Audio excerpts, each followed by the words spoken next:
Welcome. This presentation introduces the concept of confidential cloud-native applications. While our focus is on confidentiality, we will also introduce some basic cloud-native concepts. At the end of this presentation, we show a demo of a confidential cloud-native application consisting of multiple services, written in several programming languages. To motivate confidential computing, we first look at the advantages of cloud computing is that one can outsource the management of hardware and software components to a cloud provider and service providers. One of the potential disadvantages of cloud computing is that one needs to trust the cloud and service providers to protect the confidentiality, integrity and consistency of data, code and secrets. This prevents some companies to move their critical data and code to the cloud. With the help of confidential computing, we can protect the confidentiality, integrity and consistency of applications.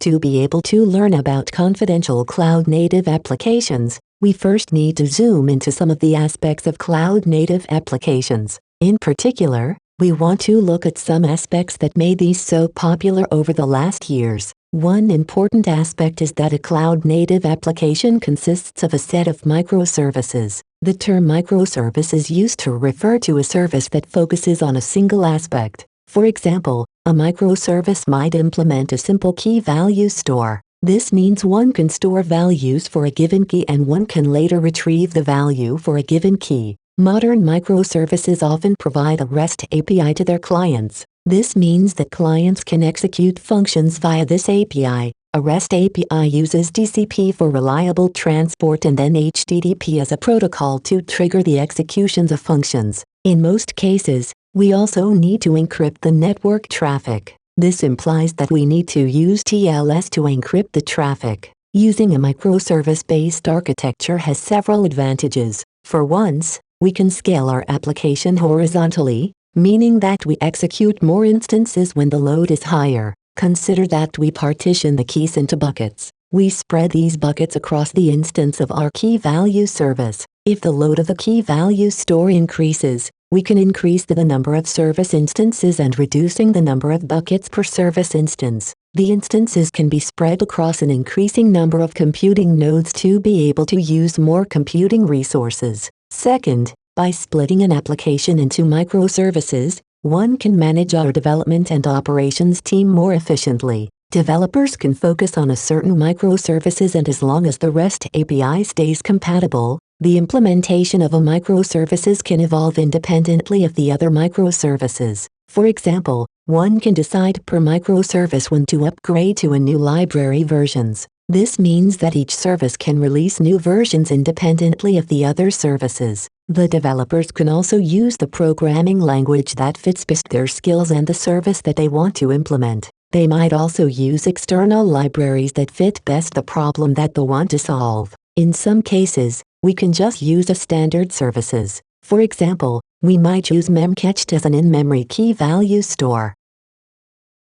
The microservice instances are deployed with the help of containers. A container could be viewed as a kind of lightweight virtual machine. Virtual machines are implemented with the help of CPU extensions. Containers are, however, implemented by the underlying operating system, which is Linux. A container does not have its own operating system but instead uses the underlying operating system. A container itself is represented by a container image. Such an image could be viewed like the root file system of a virtual machine.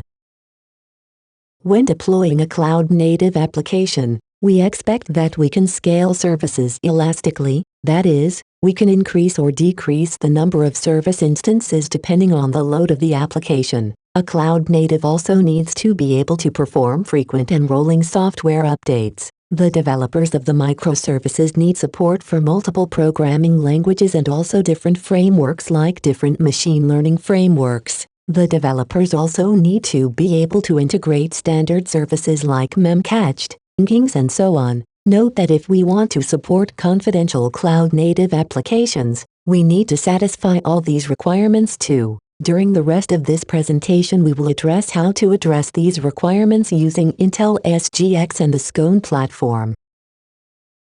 Since these requirements are quite difficult to satisfy, one wants to use a standard container orchestrator to take care of this. These days, this is mainly Kubernetes since it's very good support for cloud-native applications. Kubernetes deploys the containers of an application in a cluster. A cluster consists of a set of nodes connected by a network. Typically, each node executes inside a virtual machine. Each Kubernetes node can start a set of containers. To run one's own Kubernetes cluster for production is quite resource-intensive. One needs to have a data center, and for availability one would need to run more than one data center in the case of catastrophic failures. Moreover, one needs to keep the hardware and software running. One needs to ensure that all components are always patched. One needs a security team to protect the infrastructure against attacks from the outside and the inside. Traditional systems security is bottom-up. A system is split in layers like the hypervisor and the operating system and the container engine. We isolate different workloads from each other by isolating them with the help of the hypervisor or the operating system. The trust relation is unidirectional. The lower layer does not trust the layers above but trusts the layers below. More precisely, layer I trusts layer I-1 but not layer I+1. An operating trusts the underlying hypervisor, but the hypervisor protects itself from attacks from the operating system. We say that the hypervisor isolates the operating systems. The operating system in turn isolates the containers and the processes running on top of the operating system. The motivation for this trust relation is that the system protects itself against attacks by users. The isolation of workloads protects the system and in turn also the code and data from other users. Such an isolation is important to ensure that no user can erase or modify the code and data of the system and the other users. In the context of cloud computing, this layered isolation introduces some new issues. The administrator of the hypervisor could in principle access the memory of the operating system. The administrator of the operating system can access the memory of all containers and the container engine. An admin of the Kubernetes cluster could access all containers of an application and view, for example, all secrets maintained by Kubernetes and see all files of a container or a Kubernetes volume. One of the issues is that the administrators and the cloud provider might be under a different legislation than the application owner. The application owner might be required by law to protect access to its application by any foreign government. The administrator or the cloud provider might be required by law to grant access to an application, say, after a court order. To solve this issue, we can use confidential computing. The cloud provider and the administrators can provide copies of data, code, and secrets of an application if requested. However, this will be completely encrypted. The application owner fulfills its legal requirements to protect the application from access by foreign governments. The objective of confidential computing is to protect an application's code, data, and the secrets without these ever being in the clear. In particular, any other code or hardware can at most see encrypted code, data, and secrets. All application resources are encrypted all the time, that is, at rest, in flight, and in use. Note that the code might not need to be encrypted in all applications. However, the code needs always to be integrity protected to ensure that the code cannot be modified by an adversary. Moreover, in case of applications and services written in Python or JavaScript, we often want to ensure that others cannot read the code. For example, one might want to protect the intellectual property of an AI program written in Python. An application owner needs to be able to keep control of its application despite an adversary's already controlling the infrastructure. This includes the following aspects. First, the confidentiality of an application must be protected, that is, only authorized entities can read the data, the code and the secrets of the application. Second, the integrity of an application must be protected, that is, only authorized entities can modify the application. Any modification of an application resource by an unauthorized entity is either prevented or at least detected before it is used. Third, the consistency of an application must be protected, that is, when the application reads data, code, or secrets, these must be the latest version. For example, a rollback of files to an older version by an adversary must be detected. The rollback to an earlier version to recover from a catastrophic failure by an authorized entity must, however, be permitted. Hence, we need to be able to describe who is authorized and who is not authorized to access a certain resource. Moreover, an adversary will attack the system in an attempt to circumvent the access control to a resource. Hence, we need to look at the power of an adversary, that is, what attacks does our system need to defend against? We assume that the adversary has control of the hardware and all system software, meaning the adversary can read and modify all data, code and secrets of the system software. The adversary might also try to exploit known vulnerabilities of the hardware and software components. The adversary might even collude with employees of the application owner. In other words, the application owner needs to expect that one cannot trust all administrators of the application, despite being employed by the application owner. We do not address the durability of data or the availability and timeliness of the application. We assume that the application owner and the cloud provider have defined service-level agreements. A violation of a SLA can be detected by the application owner. Note that a violation of the confidentiality or integrity or consistency is not that easy to detect. Moreover, violations might have also legal implications. The adversary tries to use vulnerabilities on all layers of the hardware and software stack to gain control of the system and attack the applications that are deployed on this computer. This includes potential vulnerabilities in the application and the CPU. In the threat model, an application owner could even assume that some of the administrators of the application are not trusted. In other words, the application owners might not be able to trust their own administrators. Our threat model assumes that an adversary has full control of the hardware and the software stack. We assume that the attacker could even modify hardware and software to gain access to the data, code and secrets of an application. In other words, the application owner has zero trust in the computing infrastructure. However, an application owner can assume that an adversary cannot modify the CPU or the TPM hardware. Model Intel CPUs provide a CPU extension that is called Intel SGX. This permits an application to execute inside of an encrypted region of the main memory. Such a region is called an enclave. The CPU can measure the initial content of an enclave. This measurement can be signed, and external entities can verify the signature to ensure that this is a signature of a genuine Intel CPU. We call this process remote attestation. In the process, one also learns the unique public key of the enclave. This permits one to establish a TLS channel to enclaves, and one can verify that one indeed talks to the enclave directly. In particular, one can exclude man-in-the-middle attacks. TPMs can measure the system software that is booted by a computer. Note that TPM measurements are not sufficient to provide sufficient security. However, TPM measurements are sometimes required to be able to verify that the expected operating system was indeed booted.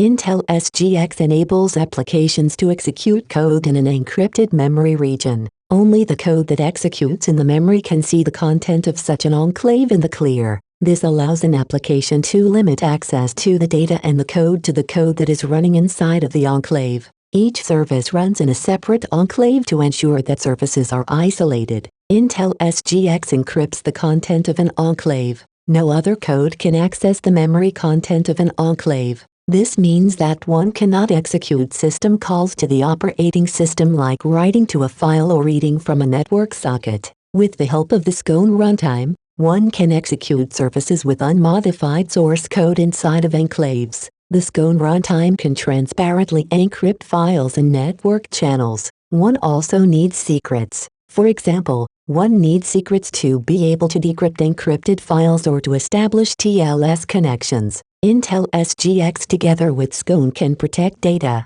code, and secrets at rest, in flight and in use. The next question that we address is on how to control access to the data, and in particular, the secrets and keys need to access the data in the clear.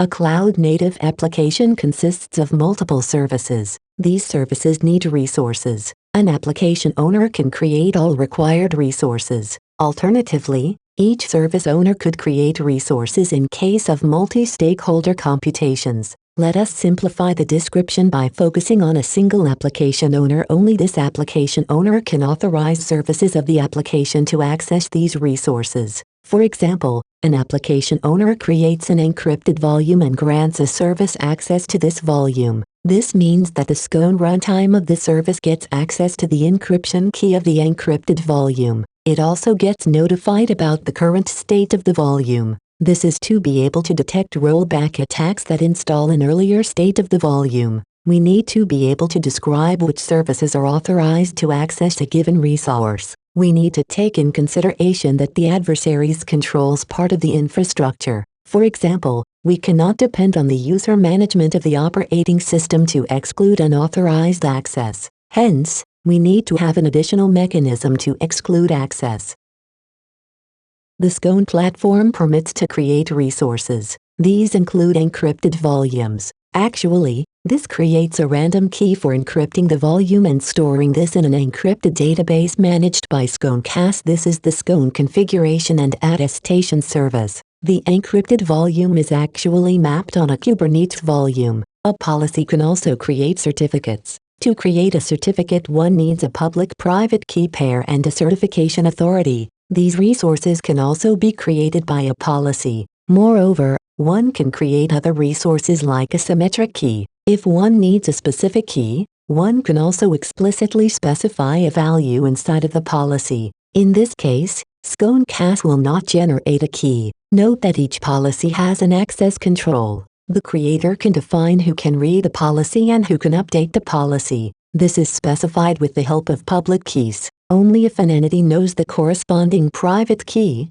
the entity can access the policy. In this way, one can protect the secrets that are explicitly defined inside of the policy. A service can access all secrets that are defined inside of a policy. The policy defines how a secret is passed to a service. A secret can be passed as a command line argument or as an environment variable. Moreover, one can inject the secrets in configuration files. The whole content of a configuration file can be specified as part of a policy. This is handy in case one needs to define a configuration file for a service. Say, one wants to configure a database that can encrypt its tables. Its configuration file might contain keys to encrypt the database tables. These keys must be kept secret. One can generate them part of a policy and then inject in the configuration file. Note that all generated secrets are always encrypted. They are associated with a policy and they are generated inside the enclave of SCOAN CAS when the service starts up. It will be attested and verified by SCOAN CAS. This means SCOAN CAS checks that the code of the service has not been modified. The CPU on which the service is executed is up to date and the volumes have not been manipulated. Only after a successful attestation will SCOAN CAS grant the service access to the secrets. Note that these are transferred via a direct TLS connection between the CAS and the service enclave. In some cases, secrets and encrypted volumes need to be shared between services. Often we want to specify a separate policy for each service. This is in particularly the case for cloud-native applications since one wants to evolve these services independently of each other. This also means that one wants to change the policy independently. Such a policy change might be needed to update the code of a service. To explain this, consider that the attestation verifies that the initial state of an enclave is correct. A software update changes this initial value. Hence, we need to update the policy. In summary, we might have one policy for each service. We might create also a policy for each encrypted volume. In the above case, one policy creates an encrypted volume and exports it to a second policy. This second policy imports the volume. The policy can then give the service access to the encryption key of the volume. Note that the policies can reside on different SCOAN CAS instances. For example, one stakeholder might create a secret in one policy in one Kubernetes cluster. Later, the stakeholder might share this secret with the policy residing in a different Kubernetes cluster. The second policy might even be controlled by a different stakeholder. For example, one could securely share certificates between stakeholders in this way. A user can create or update a policy via a command line interface. Alternatively, the user could also use the REST API of SCOAN CAS directly. A confidential program can also create and update policies. For example, Our automated approach to transform native container images into confidential container images will generate or update policies. One can connect the policies generated by programs and humans if needed. Read and update of policies is controlled via key pairs. When a policy is created, the creator specifies the public keys that can read and those who can update this policy. Note that there is no root user that can read or modify or delete policies. One can, however, limit who can create a new policy with the help of namespaces. This means that entities that is permitted to update a policy could change the policy in arbitrary ways. In particular, an adversary with knowledge of the private key of a policy could change the policy. For example, it could provision a service that sends all secrets per email to the adversary. In this way, the adversary could retrieve all secrets imported from another policy. The application owner wants to prevent such malicious updates of policies, of course. However, the application owner also wants to be able to delegate some of the work to administrators. To avoid this attack, one can use read-only policies. This means that nobody can update a policy. This might actually be a simple solution in many cases. One can import secrets that might change from other policies. As an exporter of a secret, one can limit to which version of the policy one can export. This would require an update of the exporter policy after each update of the importer policy. This might be okay for small applications. To support a more generic approach to deal with insider attacks, we introduce a policy board. The upcoming FirstScone will provide advanced governance mechanism to deal with insider attacks. This is helpful for application domain like in the health or the financial domain. We need to be able to deal with insider attacks. The owner might employ a set of administrators to operate the application. Most of the operators will be trusted, but some of them might actually try to read or modify the data, code, and secrets. Let us take a step back. The application owner wants to execute an application in a public cloud. Moreover, the owner wants to delegate the management of the services to a set of employees and external contractors. Not all of them might be trusted. The application owner might decide that a majority of them is trustworthy. As part of a policy, one can define a policy board. In the next version of Sconecast, the policy board defines that the creation of a policy and the update of a policy must be signed by a set of governors. Each governor is identified by a public key. The policy board defines a threshold such that, say, a majority of the governors must sign the policy for this policy to take effect. When a new policy is created or updated, Sconecast checks the policy board and verifies that a sufficient number of governors have signed the policy before accepting the policy. In this example, we might have 3 governors and the policy board says that at least 2 of the 3 must sign the policy. In this way, one could deal with one insider. Alternatively, one could request that all 3 governors must sign the policy change. This would mean that each could veto an update. This could be also used by a malicious governor to delay or require software updates. Hence, requiring that all governors must sign, this could also result in security issues. Of course, one issue would be that a majority of the governors could be malicious. They could change the policy to permit malicious services to run. A malicious services might collect secrets and data on behalf of the malicious governors. This could violate the privacy of the users and also the objectives of the application owner. Such a collusion of the governors can be detected using a ledger. Sconecast supports a ledger. This ledger can be used to log security-relevant events. This includes events that would include stopping the ledger. The ledger is append-only. This means that one cannot change entries in the ledger after an initial append since the keys to modify the entries are not known anymore. In the next versions of Sconecast, we will extend the events that can or must be logged in the ledger. All changes of policies can be logged in the ledger. This means that one can detect collusions of the governors. Even if the policy board would roll back malicious changes of the policy, the application owner can detect these changes. In particular, an auditor can check all modifications. Any changes that should not have been approved by governors would be revealed in the audit. The ledger is a way to discourage collusion since this will eventually be detected by an audit. Modern cloud-native applications are frequently updated. One of the important advantages of cloud-native applications is that the development cycle of each services is decoupled from the other services. Using REST APIs and semantic versioning helps in this decoupling of the services. Individual services can use the most appropriate programming language and libraries. The development team can set an individual development speed for each service. Each service has its own continuous integration and continuous delivery cycle. The source code of services might change frequently, and changes are typically released and deployed quickly. A release is typically a new container image that is pushed to a container registry. There are tools that detect that an image was updated and automatically redeploy the service with the help of the image. Confidential applications must integrate smoothly in this cloud-native workflow. They need to support frequent new releases as well as redeployment of the services.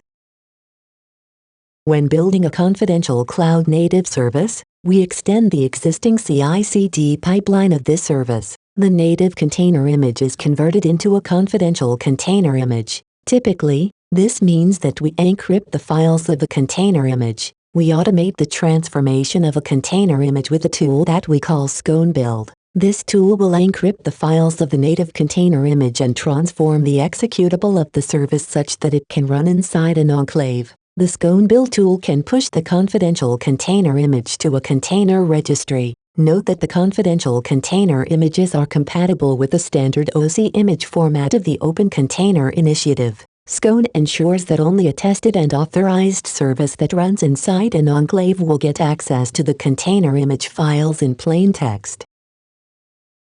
The attestation is based on the measurement of the initial state of an enclave. To define how to attest a service, each service instance is associated with a security policy. Scone uses this policy to verify that a service satisfies its security properties. Scone will also verify with the help of the Intel Data Center attestation services that the CPU is up to date and there are no security announcements for the current version of this CPU. Moreover, it verifies that the hash value of the enclave, also known as Mr. Enclave, is as expected. Scone can also verify that the enclave was signed by a certain signer, which is known as Mr. Signer. Moreover, Scone verifies that the file system is in the correct state, meaning that the integrity and the consistency is ensured. A policy can define secrets. These secrets are generated by Scone inside of an enclave. Scone provisions the secret service after a successful verification of a service.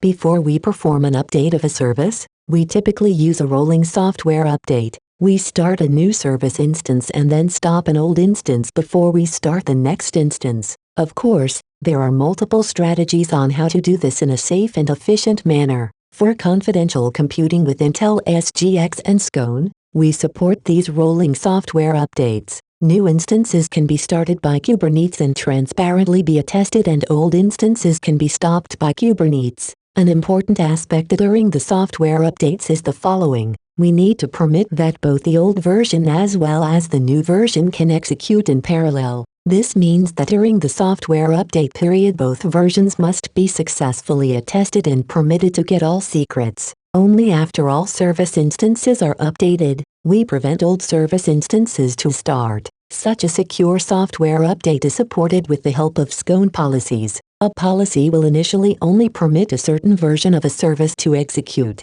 This is enforced by defining the permitted initial state of an enclave in the policy with the help of a hash value. This hash value is called Mr. Enclave. Before a new version is deployed, the policy is updated to permit that a service can have the new or the old Mr. Enclave. As soon as the software update is done, a second policy update is performed to permit only the new Mr. Enclave. Now, let's look at a demo of a complex cloud-native application consisting of several services. Moreover, these services are written in different programming languages. We show how to transform the native services into confidential services in one step. Hello everyone. So the purpose of this demo is to showcase our single-step transformation tool for confidential containers. We call it Sconify Image. So the idea here of Sconify is that through a single-step process, you can transform your native container image into a confidential container image. So this image, the generated image, will have its binaries encrypted, as well as its file system. It's all transparently encrypted, so you don't need to change your application. And it will also generate associated SCON policy, which will set up remote attestation. And at the end, you have a confidential version of your image with all the guarantees that Intel SGX and SCON provide, for example, with respect to confidentiality and integrity. So when you run this, even in an infrastructure that you do not trust or control, so for example, a cloud provider, no one is going to be able to tamper with your application or to see what's going on inside of your container. So you're protecting your code and your data in transit, at rest, and also in use, because of course it's running inside of an Intel SGX enclave. So not even a Kubernetes administrator, a cloud provider employee, or even someone with physical access to the machines will be able to see what's going on inside of this enclave here, right? And by being a one-step tool, it also allows us to integrate more easily into an existing CI/CD pipeline, for example. So if you already have your pipeline in place that generates your native image that you use, you just need an additional step to transform it into a confidential container. And then this tool, the Sconify image tool, will also generate an associated SCON policy for remote attestation, and optionally can generate Helm charts or Kubernetes manifests. So it's easier to deploy to a Kubernetes cluster, right? So to showcase this, we wanted to use a complex set of sort of application. So we choose the Google Microservices demo. So it's now called Online Boutique, but it's essentially a cloud native microservice application. So we have more than 10 services communicating with each other to provide this online store here. So the good thing about it is that's complex as we wanted it to be. It reflects sort of a real world use case. So the services are written in different languages. They use gRPC to communicate, but we have a Redis here for the cart. And if we look here, we have the languages on which they are based on, and SCON of course supports all of these languages. So at the end, what we're going to do is to use Sconify to translate each one of those services into confidential containers and then deploy this to a Kubernetes cluster running on Azure. So here we have the source code for each one of the containers, right? And to showcase how Sconify works, I'm going to go ahead and Sconify first just one service, so we sort of get an idea of how it's performed, and then we proceed to Sconify all the services. So I'm Sconifying this email service here, which is a Python service. So if we have a look at the script that we are running, we have we first build the native image. So we just running a regular Docker build with the original source code from the demo from Google. And then once we have this native image, we have some configuration here. Of course, that the tool provides some sensible defaults, so you don't need to specify all of this. So there's some subset of these things here. But of course, if you want to dive into and customize further, we also provide this through the Sconify tool, because it has it allows for some further customization. So here we're basically taking that input, that native image's input, and then we are generating a confidential image. So here we say our binary, which is, we say the directories that we want to encrypt. So we are also encrypted some libraries and some environment variables here. So all of this is defined in the policy. So even a Kubernetes administrator having API access can look at the pod, but they won't be able to see the command that's running. They won't be able to see the environment variables that are being used, because they're all securely delivered after attestation, right? And here at the end, we configure that we want to generate a Helm chart for this service, right? We can, of course, choose to translate those charts into Kubernetes manifest, so we can use kubectl as we would normally do. Here we using Helm chart. So I'm going to speed up a little bit as the process runs.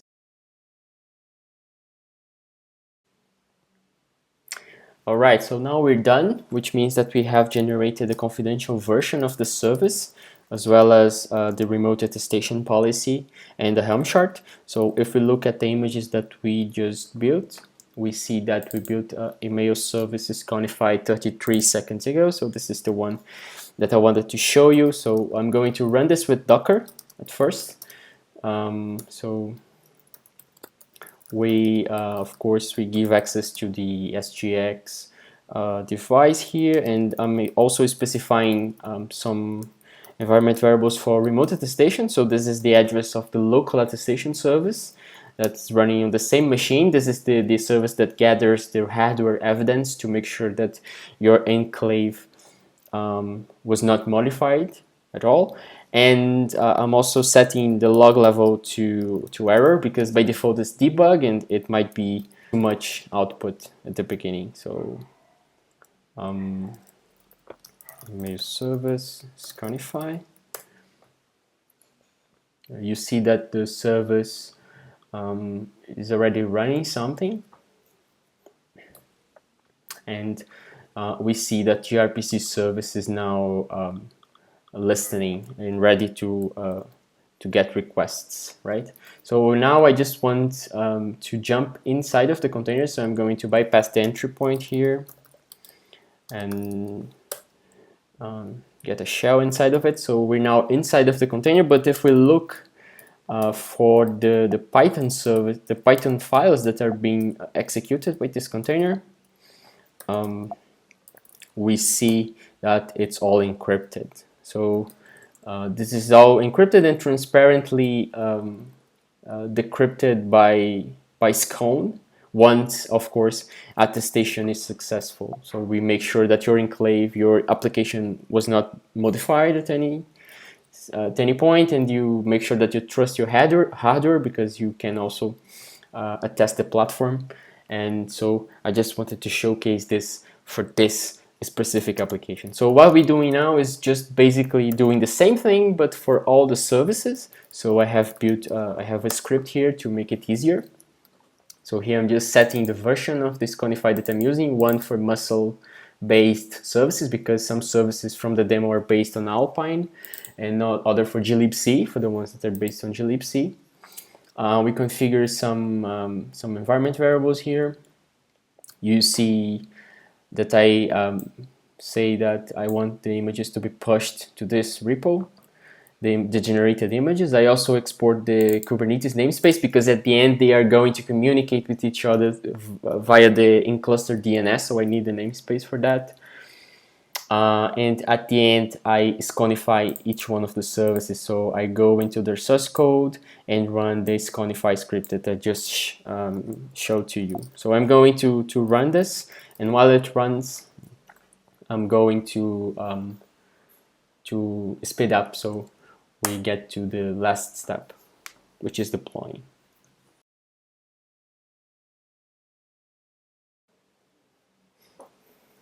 Okay, so now the process has finished. So it means that we have generated for each one of the services, we generated a confidential version of them that's based on Scone. We also had generated Scone policies, so they have remote attestation setup, and of course they have encrypted file systems, and we also have generated Helm charts. So if we look at charts here, we see the generated Helm charts, and they come with also a generated documentation, so you can have a look at how to deploy it, how to customize it, and at the end we have a list of the parameters that's supported by this generated chart. Of course, that you could also opt to get the Kubernetes manifest instead, but here we're using Helm. So now to deploy this, we are basically going through all these generated Helm charts and deploy them one by one. So I have a script for that as well, that we can have a quick look. So I'm doing just real quickly here, I'm first configuring a pull secret so I can pull the images from my private repository on the Kubernetes cluster. I'm saying that I want to use the Azure SGX device plugin, so we need some device plugin to gain access to the SGX driver. We support the one that Azure provides out of the box, so we're going to use that. And finally, we set the front-end service type to be load balancer, so we get a public IP address to access our store, right? So after that, we just loop through all the services and deploy the generated Helm charts. You see that, and at the end we do the same for the front-end service. So we used its Helm chart to deploy it to the cluster. So I'm going to go ahead and deploy this, and you see that on my right-hand side I have my Kubernetes cluster. I'm getting the pods, and you see that as this runs, some pods start to pop up here. So now we just need to wait until all those services are up and running, and then we are able to see the visit the store online. So the idea here is just to showcase how even with a complex real world cloud native set of applications, we can still with a single step convert them to be confidential containers with all the guarantees that Intel SGX and Scone provide. So we have remote attestation going on, we have transparent encryption of the file system going on. Of course, in the original demo by Google, the services do not implement TLS, so they communicate using plain text through gRPC, but of course, in an upcoming version of Scone, in the upcoming release, we'll also support a transparent encryption of the network traffic. So that would sort of enable a confidential service mesh scenario here. And then we would have this demo, but then all the services will talk to each other via a protected channel. So this is something that we're working on currently. So, but yeah. So for now, we just need to wait for this. Apparently, everything is fine. So we can fetch the IP address for this for my front-end service. So I get the services, and I can see here my front-end service, and I see the external IP that Azure has provided. So we copy that. We see that the port is 8080. So I'm going to go ahead and paste the address here. And here we go. So we see the store. So the same store that's deployed natively at the original Google Cloud Platform demo, but now all the services, they were transformed into confidential containers, confidential microservices in a simple fashion, so just with a single step transformation and without needing to change the original source code, right? So yeah, so that was basically it. So thanks for watching, thanks for your time, and see you in the next video. Thank you. Cheers.